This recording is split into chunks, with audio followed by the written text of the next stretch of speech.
Olá pessoal, neste vídeo eu vou apresentar como iniciar o Unity e os elementos básicos da interface, um pouco sobre a organização de layout e a organização dos assets. Quando você inicia o Unity, verá esta tela aqui. Há uma aba de projetos com a opção New e Open. Escolha New e dê um nome para o seu projeto e o caminho onde será gravado.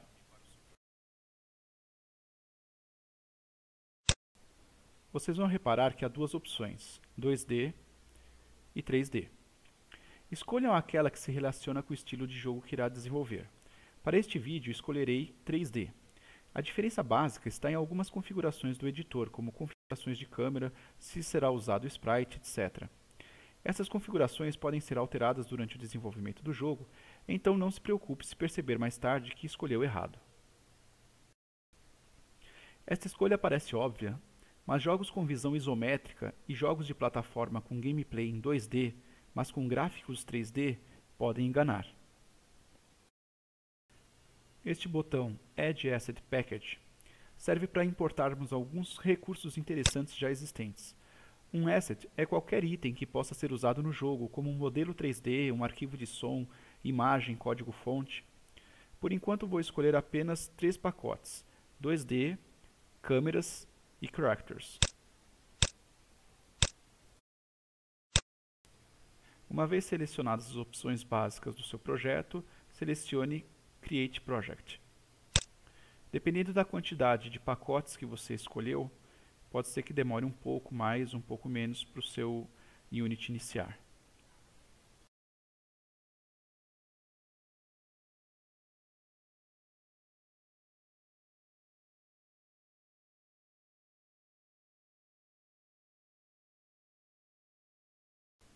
Muito bem, este é o editor do Unity. Aqui está a janela do cenário, que é onde desenvolveremos o jogo e posicionaremos os nossos objetos do jogo.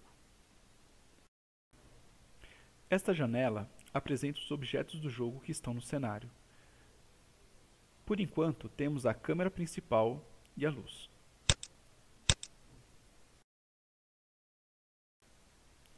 A janela se chama Hierarchy porque é possível relacionar um objeto ao outro. Por exemplo, eu posso relacionar a luz à câmera. Essa relação é chamada Parenting. E o que isso faz? Agora, se eu mover a câmera, repare que a luz se move juntamente.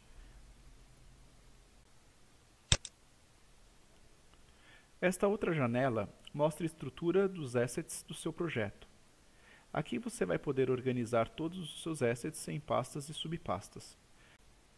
Se o projeto for muito grande, poderão existir centenas ou milhares de assets. Então uma boa organização é fundamental. Há um sistema de busca para encontrar os seus assets.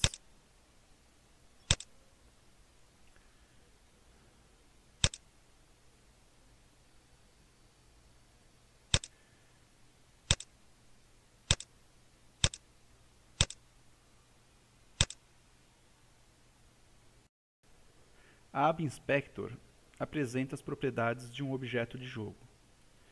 Por exemplo, se você escolher Main Camera, você irá ver as propriedades da câmera principal.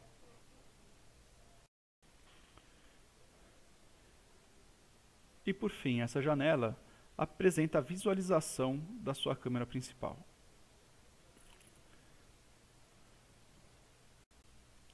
Este layout não é a única opção que temos. Este botão possui alguns layouts pré-existentes. Há esta opção 2x3, dividido em 4, o padrão, a opção alta e a opção larga. E você pode criar o seu próprio padrão de layout. Se você for desenvolver um jogo em 2D, é bem provável que escolha essa opção padrão.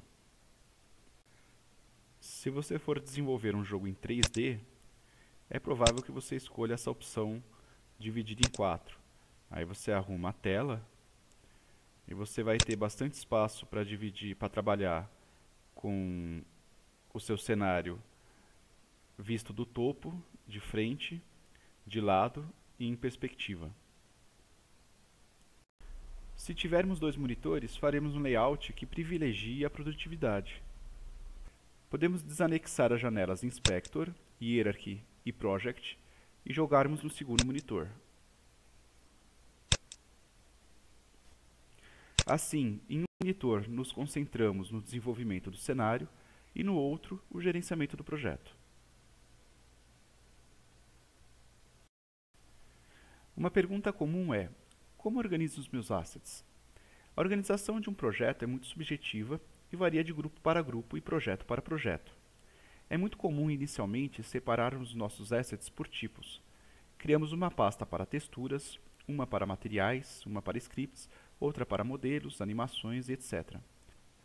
Para criar uma pasta, você clica com o botão direito na janela Assets, escolhe Criar, Pasta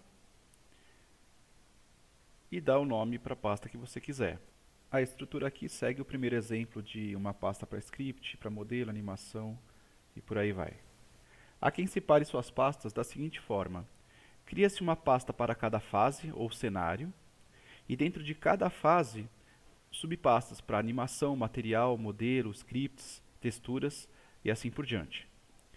Então olha lá, eu estou escolhendo as animações, materiais e modelos e scripts para a fase 1 e colocando na fase 1. Então na fase 1 a gente tem essas quatro pastas. Na fase 2 nós teremos também essas mesmas pastas e assim por diante. O problema desse tipo de organização é quando o projeto se torna muito grande. Isso porque você vai ter uma quantidade muito grande de assets e pode ficar difícil você encontrar o que você precisa na hora que você quer. Então, procurando por melhores práticas, encontrei o seguinte ponto em comum.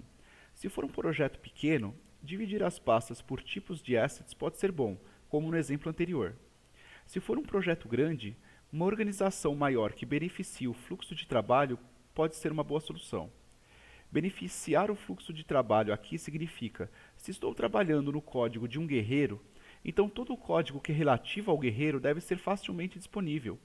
Se estou trabalhando na modelagem desse guerreiro, então todo modelo relacionado a esse guerreiro deve estar facilmente disponível.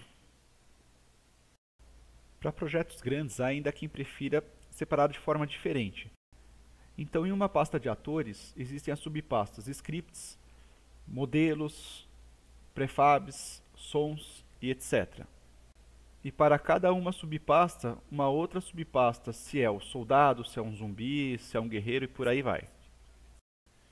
Como exemplo desse tipo de organização, pode-se criar pastas como externo, para os assets que são de terceiros, uma outra pasta, framework, com os assets que são reusáveis para vários jogos, uma outra pasta do próprio jogo, com os assets que são específicos do jogo, outras pastas para cenas e outras pastas para os recursos. Então, pegando a pasta jogo como exemplo, dentro dela a gente pode ter uma outra pasta de atores, dentro de atores, pastas scripts, modelos, prefabs, sons, para dentro de cada uma delas, uma para o soldado, uma para o guerreiro, uma para o mago e assim por diante.